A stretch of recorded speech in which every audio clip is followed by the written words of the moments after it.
Estimados alumnas y alumnos de la UAM, cuando se inició la Universidad Autónoma Metropolitana, allá por el 1974-1975, los egresados, muchos de ellos venían por un lado del CCH, por otro lado los maestros que llegaron o llegamos en los primeros años, pues éramos maestros que nos había tocado vivir. Por ejemplo, el movimiento de 1968, en donde íbamos marchando en contra del terrible gobierno de Gustavo Díaz Ordaz, apoyando la revolución cubana bajo las caras gigantescas, por un lado del Che Guevara y por otro de Carlos Marx.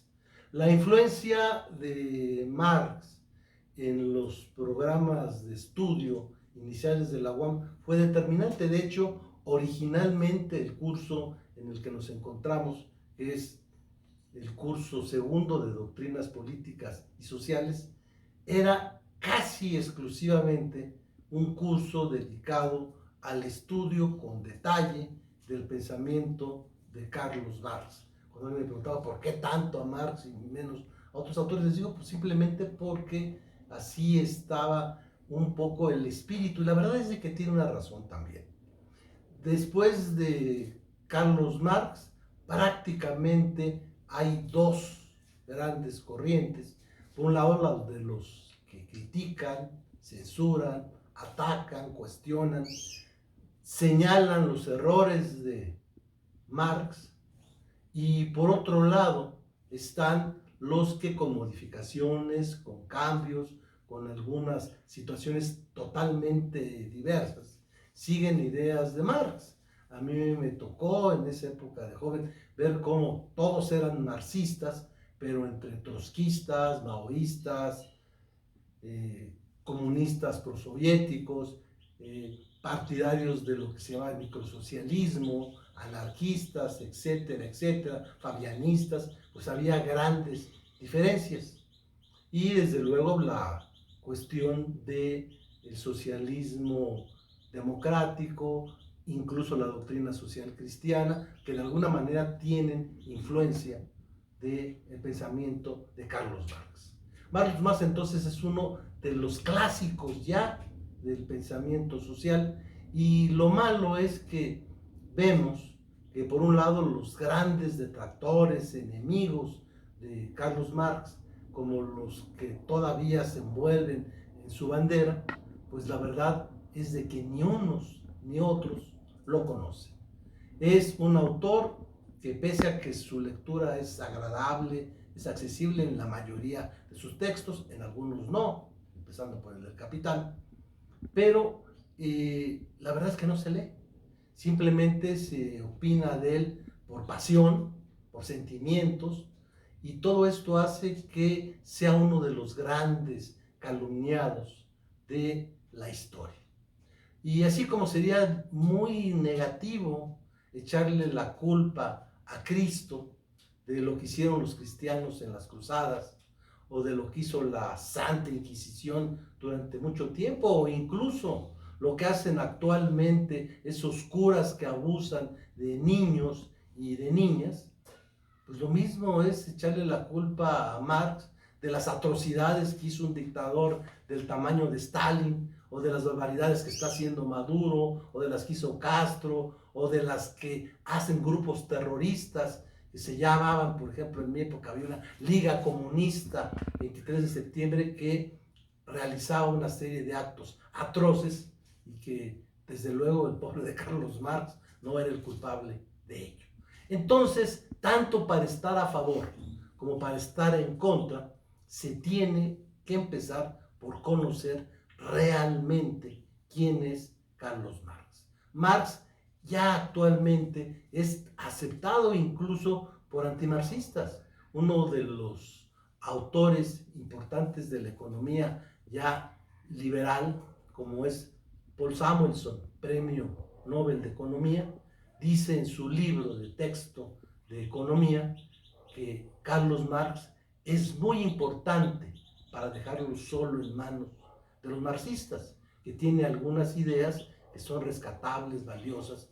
Claro, está en contra de otras cuestiones. Y yo creo que así es como hay que ver a Carlos Marx. Hay que verlo, en primer lugar, como un personaje que es diferente en sus diferentes etapas de la vida.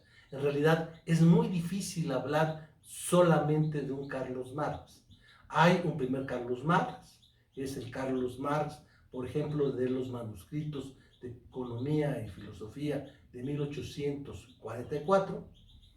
Es un filósofo, un gran humanista, un personaje que empieza a hablar del terrible daño que todavía sufre la humanidad, que es la alienación, muy diferente al Marx ya revolucionario del Manifiesto Comunista, de las obras que siguieron, la necesidad de la filosofía, cuestiones como trabajo asalariado y capital, cuestiones como la contribución a la crítica de la economía política, el 18 Brumario, Guerra Civil en Francia, etc. Y finalmente hay un tercer Carlos Marx, que es el que trata de hacer un estudio crítico del capitalismo, de irse a la esencia del capitalismo, y que va a escribir su magna obra, que desgraciadamente además solamente concluye él en vida, el primero de los tomos, de los 4 tomos, si contamos como cuarto el de la historia crítica de la plusvalía, que es el Capital. Entonces, vamos a empezar por ubicar quién es este polémico, pero muy importante personaje en nuestro pensamiento político y social y económico. Aquí, en un viaje que hice a Londres, en donde decidí no visitar lo que normalmente visitan todos los turistas cuando están en esa capital británica, pues decidí, solo porque realmente solamente la persona que me acompañaba quiso llegar a este cementerio de Highgate, donde están los restos mortales de Carlos Marx. Y la verdad es que hablar de Carlos Marx con detalle podría llevarnos no todo el trimestre, sino muchísimo más. Yo me la pasé semestres completos solamente estudiando el tomo 1 de El Capital. Entonces, en estos breves videos, pues no vamos a tener la posibilidad de tener una visión completa del pensamiento de Marx. Pero podríamos hacer una cosa increíble. De repente, todo el pensamiento de una persona puede ser resumido en muy pocas palabras. Y quien hizo esta hazaña de poder resumir en muy pocas palabras las principales ideas y aportaciones de Carlos Marx fue precisamente en este lugar, que es la tumba de Carlos Marx, su gran amigo, su gran colaborador y coautor, Federico Engels. Lo que dice ahí puede ser, en solo 2 párrafos, el resumen fundamental del pensamiento marxista. Dice Engels: así como Darwin descubrió la ley del desarrollo de la naturaleza orgánica, Marx descubrió la ley del desarrollo de la historia humana.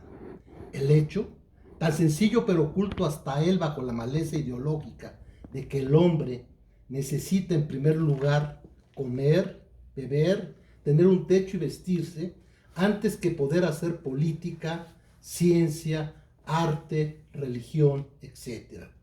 Que por lo tanto, la producción de los medios de vida inmediatos, materiales, y por consiguiente la correspondiente fase económica del desarrollo de un pueblo o de una época, es la base a partir de la cual se han desarrollado las instituciones políticas, las concepciones jurídicas, las ideas artísticas e incluso las ideas religiosas de los hombres, y con arreglo a la cual deben por tanto explicarse, y no al revés, como hasta entonces se había venido haciendo. O sea, lo que se ha dicho de Marx muchas veces, que lo que hizo fue poner a Hegel de pie porque estaba de cabeza. Esto es, Marx lo que explica es que en última instancia, no dice que todo se resuma a lo económico, sino que en última instancia lo económico es un factor fundamental porque el hombre no es lo más importante, resuelva sus necesidades. El hombre es mucho más que un ser económico, pero lo primero que tiene que resolver es esas necesidades de poder comer, de poder tomar un líquido, de poder abrigarse del frío, de tener un techo.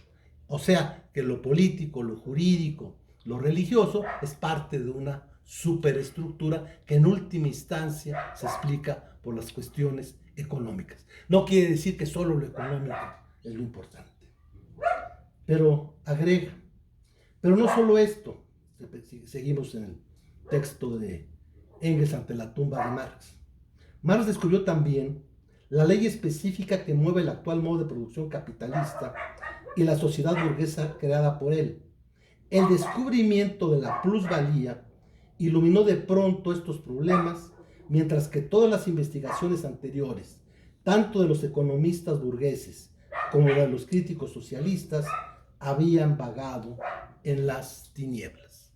O sea, Marx se da cuenta de que antes los esclavos no tenían ninguna libertad, los siervos se les dio una libertad, pero estaban atados a la tierra y eran explotados porque tenían que pagar una renta, y que ya en el capitalismo esa esclavitud o esa servidumbre se transformaba en un trabajo asalariado, y ese trabajo asalariado implicaba que el trabajador producía más de lo que se le pagaba, que había un trabajo no pagado, un trabajo no retribuido, y que eso es la base que sirve para que los que llaman ganancia, o sea, lo que los dueños de los medios de producción, la burguesía, considera como legítimo, pues en realidad se trata de un trabajo no pagado, de un trabajo no retribuido.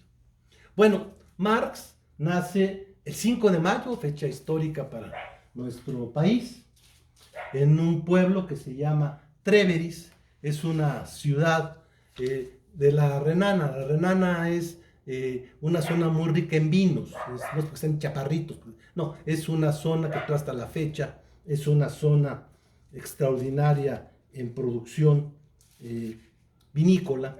Él ahí pues es descendiente de un abogado, su padre es abogado, que se había convertido al protestantismo, pese a que la mayoría de la población en Tréveris era católica, porque antes, digamos, del abuelo de Marx hacia atrás eran judíos. Es otra de las calumnias que usó sobre todo Hitler para reprimir al comunismo y al pensamiento de Marx, acusar de que era un pensamiento judío. Marx nunca fue judío, ni siquiera el padre de Marx era judío. Sí, ya los abuelos ya anteriores, pues sí eran judíos, pero él ya no. Incluso habla sobre la cuestión judía muy ecuánimemente, porque como sabemos, Marx no era para nada religioso, incluso consideraba la religión como opio del pueblo. En fin, descendía de una familia de judíos, de rabinos judíos incluso, y estaba en esta ciudad que fue importante en la época romana. Ahí estuvo uno de los, cuando Doniciano, y sobre todo cuando Diocleciano divide el Imperio Romano en Oriente y Occidente, ahí se encuentra una parte de la que por cierto va a salir Constantino para tomar Roma. Bueno, Tréveris es esta ciudad natal. Él hace sus estudios iniciales en su propio territorio, en su propia ciudad natal, en Tréveris. Ahí estudia, de hecho ahí hace sus primeros escritos. Él hace una serie de escritos, 3 que se conservan, por cierto, cuando apenas es un adolescente. Uno de ellos es en el que le piden, porque va a terminar sus estudios, para estudiar en la universidad, que no había ahí, tenía que irse a otro lugar a estudiar, ya sea a Bonn, ya fuera a Berlín. Entonces él le dice, bueno, ¿cuál tiene que ser el criterio para elegir una carrera? Y él desde ese momento demuestra su vocación de servicio y dice, la mejor carrera es aquella en la que se puede servir mejor a los demás. Y considera que la carrera en lo que puede ser un servidor más útil, más positivo para los demás, es precisamente la licenciatura en Derecho. Se va, estudia en Berlín, estudia en Bonn. Entre sus maestros pues está uno de los más importantes juristas, Frédéric de Savigny, que era catedrático y que de alguna manera pues fue maestro específicamente, dio clases a Carlos Marx y fue profesor en todas las materias de derecho romano. Pero Carlos Marx empieza a tener otros intereses diferentes al derecho. Se empieza a meter con la filosofía. ¿Por qué? Porque en ese momento todas las universidades prusianas, todavía no existe Alemania, Prusia es el país que después se transformaría en Alemania después de la guerra franco-prusiana, y él pues se encuentra con que lo que más le llama la atención es la filosofía. Esto es, decide el doctorado, es doctor, estudiar ese doctorado ya en filosofía. Sus primeros estudios son de derecho, pero después su doctorado ya es en filosofía. Y desde luego, pues, el gran pensador que va a tener una influencia muy importante en él va a ser Hegel.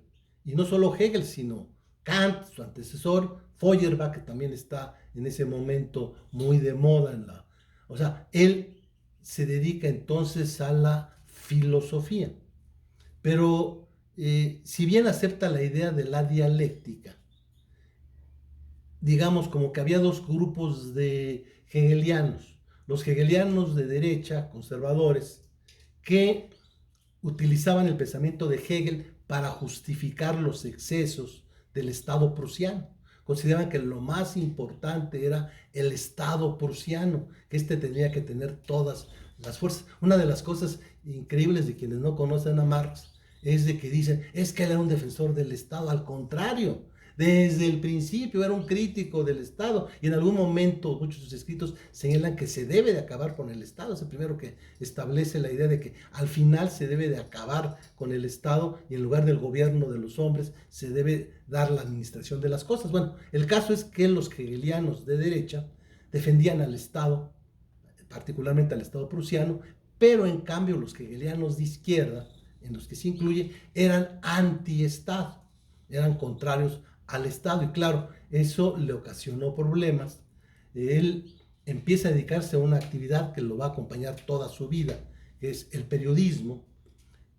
Publica y después es el editor y director de la Gaceta del Rin, y ahí va a hacer sus primeras obras de críticas contra las leyes de la dieta, así se llamaba el Congreso prusiano, y empieza a ser cuestionado, le toman sus cuestiones para la impresión, su imprenta, y sus amigos, en esa época sus grandes amigos eran Arnold Ruch, Bruno Bauer, le dicen, pues no podemos escribir desde aquí porque el gobierno que estamos criticando, pues actúa como cierto gobierno que ustedes conocen, no acepta críticas de periodistas, y de esta manera pues la censura no puede. Entonces dicen, bueno, la única forma de criticar al gobierno es criticarlo desde fuera. Entonces había una rivalidad ya clara que acabaría en guerra entre Francia y Prusia, y decidieron qué tal si nos vamos a Francia y desde Francia vamos a publicar una revista, una publicación que van a ser los Anales Franco-Prusianos, en los cuales sí vamos a poder criticar al gobierno prusiano sin que nos puedan decomisar la imprenta, sin que nos puedan limitar, metemos de contrabando los ejemplares, y esto va a facilitar las cosas. El socio capitalista es Ruch, y le dice, mira, te voy a dar un buen sueldo, te vas a vivir. Ya para esto Marx se había recibido, él tenía la intención de ser profesor, él, tal vez su vocación inicial, y si lo hubieran dejado a lo mejor hubiera sido simplemente un académico más, que esa era su vocación inicial, nunca lo dejaron, alguna vez dio clases obreros, pero nunca pudo, con todo su doctorado, dar clases. De hecho, su doctorado tuvo que recibir en la Universidad de Jena, donde hizo una tesis sobre Demócrito, Epicuro, en el que el símbolo es Prometeo, ese gran titán al que por haberle dado el fuego libertario a los hombres era devorada sus entrañas diariamente por una ave de rapiña, le crecían en la noche y nuevamente, y aún así Prometeo, al que exalta Marx, dice, es preferible la libertad, es preferible el vivir haciendo lo que tuve que hacer, aunque esté aquí encadenado y con este sufrimiento. Bueno, esa es la tesis de Marx, su doctorado, y se va a Francia, pero dice, ¿sabes qué? Antes de irme a Francia, quiero pasar por Tréveris, porque ahí tengo un pendientito. ¿Y quién es ese pendientito? Pues una mujer. Se ha dicho que atrás de cada gran hombre hay una gran mujer. Uno de los biógrafos de Marx dice lo siguiente: no es una exageración decir que Karl Marx no habría sido jamás lo que fue sin Jenny von Westphalen. Jamás las vidas de dos seres, ambos notables, se identificaron tanto, fueron tan complementarios una de otros. De extraordinaria belleza, una belleza que le produjo goces y orgullo hasta el final, que había despertado admiración de hombres como Heine o Lassalle, padre de la democracia social, una mente y un ingenio tan brillantes como su belleza. Jenny von Westphalen era una mujer como solo se encuentra una en un millón. De niños, Jenny y Karl jugaron juntos, de jóvenes, él de 17 años, ella 21, de hecho era ella casi 4 años mayor que él. Se comprometieron en matrimonio y como Jacobo con Raquel hizo méritos por ella 7 años antes de casarse. Después, a través de los años de tormentas y dificultades, de exilio y tremenda pobreza, calumnias, dura lucha y esforzada batalla, los dos con la fiel amiga Helen Dumont se enfrentaron al mundo sin titubear, sin retroceder, siempre en el sitio del deber y del peligro. El caso es que fue por Jenny, vámonos a París, se casaron, qué mejor lugar para estar de recién casados que una ciudad tan romántica como París, y se puso a trabajar, él, trabajador meticuloso, su biógrafo dice, Marx siempre fue extremadamente meticuloso con su trabajo, nunca dio un dato ni una cifra que no fuera respaldada por las mejores autoridades, nunca se sintió satisfecho con la información de segunda mano, siempre fue el mismo a las fuentes, por tedioso que fuera el procedimiento. Para confirmar el menor mato, eso ya cuando hizo El Capital, iba al Museo Británico y consultaba varios libros. Sus críticos nunca lograron probar que fuera negligente ni que basara sus argumentos con datos en que no hubieran sido objeto de una estricta comprobación. Bueno, ahí Marx en Francia entra en contacto con el socialismo francés.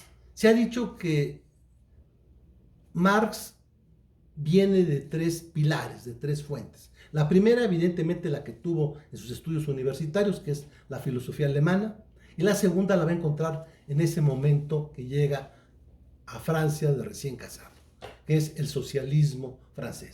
Entra en contacto con personajes que ya vimos como Proudhon, como Blanc, como Lassalle, y va a participar también ya en los movimientos obreros que se empiezan a hacer. Él publica la revista que sale como un número doble, la obra se llama Los Anales Franco-Prusianos, del cual únicamente alcanza a salir un solo tomo. En ese Anales Franco-Prusianos va a aparecer ya una de las primeras obras de Marx, en donde pues va a señalar su concepción que de alguna manera puede ser considerada de un gran humanismo. Marx, en esta introducción a la crítica de la filosofía del derecho de Hegel, va a decir ya ideas claramente revolucionarias. Por ejemplo, dice que el arma de la crítica no puede sustituir a la crítica de las armas, que el poder material tiene que derrocarse por medio del poder material, vean, el espíritu combativo. Pero también aquí le da fuerza a la doctrina, a la teoría. La teoría se convierte en poder material tan pronto como se apodera de las masas. Y la teoría es capaz de apoderarse de las masas cuando argumenta y demuestra ad hominem, o sea, a todos los hombres, cuando se hace radical. Y vean la palabra que ya utiliza Marx, la palabra radical, que siempre se le ha acusado, es un radical, pero aquí también él explica lo que entiende, porque muchas veces las grandes discusiones son por qué significa una palabra para un autor, qué significa para otro. Aquí Marx nos va a decir qué significa la palabra radical. Y dice Marx, ser radical es atacar el problema por la raíz, y la raíz para el hombre es el hombre mismo. Entonces, él considera que la crítica de la religión desemboca en que el hombre es la esencia suprema para el hombre y por consiguiente el imperativo categórico de echar por tierra todas las relaciones en que el hombre sea un ser humillado, sojuzgado, abandonado y despreciable. O sea, un ser que de alguna manera sea indigno cuando lo más digno, lo más importante es precisamente ser humano. Esas son de las primeras ideas que tiene este joven recién casado que publica esta situación, publica también ahí uno sobre la cuestión judía que ya mencionábamos y publica otras cosas. El problema es que esto le va a ocasionar grandes problemas con su mecenas en ese momento, que era Arnold Ruch. Él edita esta obra y al final acabaron porque el resultado fue que era tan radical, tan contrario a los intereses no solo de Prusia, sino también de Francia, porque también en esa obra publican socialistas franceses que van a criticar también un poco al gobierno francés, al grado tal de que gobiernos enemigos, como el de Francia y el de Prusia, se ponen de acuerdo para que fuera clausurada esta revista. Arnold Ruch se enoja porque finalmente pierde su dinero y de esta manera, pues de repente hay orden de aprehensión en contra de él en Prusia, no puede regresar. En Francia, pues no tiene trabajo, está desempleado, solo, abandonado y de repente, pues ya nadie quiere apoyarlo, acude a otro de sus amigos, Bruno Bauer, que tampoco le quiere ayudar. Fue incluso alguien que al principio le quiso ayudar para que fuera catedrático, Carlos Marx, pero no lo quiso apoyar en esos momentos de dificultad y en ese momento Marx se sentía desolado, triste, sin saber de qué trabajar, quería ver si de vigilante, no sabía, de plano estaba en las últimas, no podía regresar a su país natal, siendo un inmigrante ahora sí, un indocumentado, diríamos ahora, sin papeles, sin dinero, pues estaba viviendo mal, sin amigos, y de repente su compañera de toda la vida viene y dice, no te preocupes, perdiste muchos amigos, pero seguramente encontrarás otro, y ese otro sí te va a poder ayudar. Tu otro amigo que tal vez llegue, pues a lo mejor te ayuda. Y curiosamente, por esa época, recibe una carta de quien va a ser su gran amigo. Marx no hubiera podido ser lo que hizo si no hubiera sido por el apoyo, hasta económico, de Federico Engels. Él había conocido ya a Marx en la época en la que estaba siendo el editor de la revista La Gaceta del Rin. Se cayeron mal, ¿por qué? Porque Engels pues era aparentemente socialista de manera de pensar, pero era una incongruencia, porque era hijo y heredero de una gran fortuna. Su papá tenía empresas en Inglaterra, principalmente en Manchester, o sea, Esto pues a Marx le cayó gordo, sentía este es un rabanito, por fuera rojo, pero adentro totalmente blanco. Entonces, él había ido a las fábricas de textil de Manchester, que eran propiedad de su padre, y de regreso dice, mira, antes de ir a Alemania, quiero pasar a verte en Francia. Dice, oye, pues yo no tengo ya forma de publicar tus cosas. No, no, no, yo lo que quiero es tu consejo, tu apoyo, el que me digas. Y de esta manera se unieron. Marx y Engels, su biógrafo, fueron la personificación en nuestro tiempo del ideal de amistad pintado por los poetas de la antigüedad. Desde su juventud se desarrollaron juntos y paralelamente vivieron en una íntima camaradería de ideas y sentimientos y compartieron la misma agitación revolucionaria mientras vivieron cerca, trabajaron en común. Si los acontecimientos no los hubieran separado, por más de 30 años hubieran trabajado juntos. Marx, agrega abajo, apreciaba la opinión de Engels más que la de ningún otro, porque Engels era el hombre que consideraba capaz de ser su colaborador. Engels constituía para él todo un auditorio. Ningún esfuerzo le habría parecido excesivo a Marx para convencer a Engels y ganarlo para sus ideas. Lo he visto, por ejemplo, leer una y otra vez volúmenes enteros para encontrar el dato que necesitaba para hacer y variar la opinión de Engels sobre algún punto secundario que recuerda acerca de las guerras políticas. Fue un triunfo para Marx lograr que Engels cambiara de opinión. Marx estaba orgulloso de Engels, se complacía de enumerar sus cualidades morales e intelectuales. Una vez hizo el viaje especialmente a Manchester para presentármelo. Admiraba la versatilidad de sus conocimientos y se alarmaba por lo más mínimo que pudiera sucederle. Tiemblo, me decía, por el miedo que pueda sufrir un accidente de caza. Es tan impetuoso, galopaba por el campo con las riendas flojas, sin pararse ante ningún obstáculo. Marx era un gran amigo. O sea, aquí vemos una cuestión muy importante, la idea de otro de los valores humanistas más importantes desde la antigua Grecia, que es el valor de la amistad. Entonces, Engels, hijo, como decíamos, de un empresario, era alguien que en Inglaterra vio y convivió con Roberto Owen, tuvo sus ideas y había escrito algo que tenía que ver sobre la situación de la clase obrera en Inglaterra.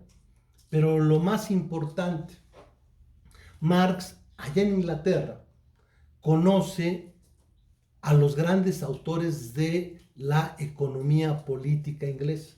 Conoce el pensamiento de Adam Smith, conoce el pensamiento de David Ricardo, conoce el pensar de todos estos autores, en muchos padres de la economía liberal. Y Marx en ese momento no sabía nada de economía. Él había estudiado Derecho, se había dedicado a la filosofía, sabía de socialismo ya por el contacto en Francia, pero no sabía absolutamente nada de economía. Fue Engels el que le enseña economía a Carlos Marx.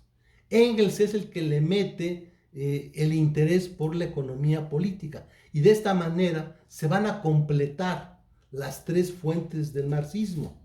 La filosofía alemana, que es obtenida por Marx en sus estudios en la universidad, el socialismo francés, con sus vivencias en Francia, y la economía política inglesa, gracias a que Engels le enseña y le transmite esos conocimientos.